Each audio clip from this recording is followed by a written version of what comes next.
If you're like me, you really like your Xbox One controller and Xbox 360 controllers. Not only are they one of the most perfect, refined controllers to use, but they also plug and play on your PC. Perks of being a Microsoft-owned proprietary console slash PC operating system. That is, if you use Windows. I'm pretty sure you can get a program to make it work on Mac too. Not so sure about Linux, but with Linux you can do anything anyway, so I'm sure someone out there wrote a program for it if they so wanted. Anyways, if you're not like me, then you probably love your PlayStation 4 DualShock controller. The PlayStation 3 one, maybe not so much. I don't think a lot of people like that one. I really think the original PlayStation controller, PlayStation 2 and 3, I really don't like the way they feel personally, and I think a lot of people share that sentiment. But the PlayStation 4 one, man, that is a step in the right direction, and it feels great in the hands. Ha! That's not the first time I've said that, and I'm not talking about controllers. You know what I'm saying. Anyways, there's a patent that was discovered where Sony had gotten FCC certificate for a wireless adapter. Now, I'm not really sure what this might entail. This could be some type of new Sony headset. The information is going to be thrown up on the screen. Type of equipment, wireless adapter, country manufacturer China, April 15th, 2016. It's an engineering prototype, no modification by the test lab, and it shows the specs, which are pretty standard stuff. The equipment type does work on Bluetooth, BDR, EDR. It's a transceiver type, and you can see what it's going to use. It doesn't really tell you exactly what it is.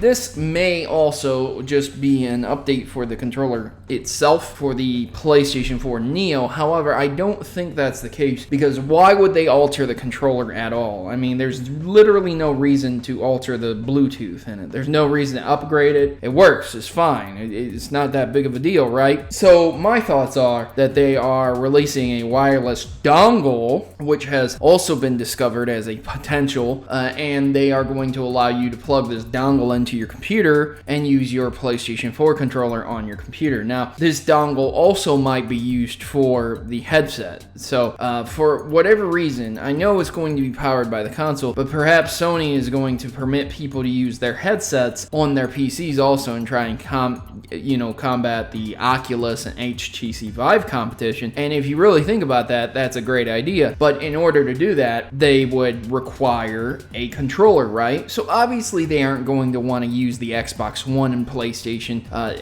the PlayStation 3 or PlayStation 2 or whatever controllers that are out there. They're not going to want to use their competition, and of course they can't use Nintendo's. They're not going to want to use a third party either, when they can easily just come out with a wireless dongle that you plug in, USB, plug and play, boom, install the driver and you're good to go, right? There's already methods to get your PlayStation 4 controller onto your PC if you so desire it, and it's not that difficult to do, so why not make money off of it also? Perhaps they just saw the market for it and how many people actually use a PlayStation 4 controller on their PC and thought to themselves, there's probably a lot of people out there that don't really mess around with PC and don't know any better, but they have PlayStation 4s. We could probably capitalize on this market. So there's multiple reasons to think that potentially this is probably going to be a controller adaptation for the PC, which is absolutely awesome. More options is always better. Don't ever forget that, ladies and gentlemen. Don't get upset that things are coming over to the PC Master Race, because they also bleed over to the consoles. PC Master Race all the way. I'm PC Master Race. I also play consoles. I love my consoles. So when you mesh the two together in a hybrid, a wonderful hybrid state, you get great emulators. You get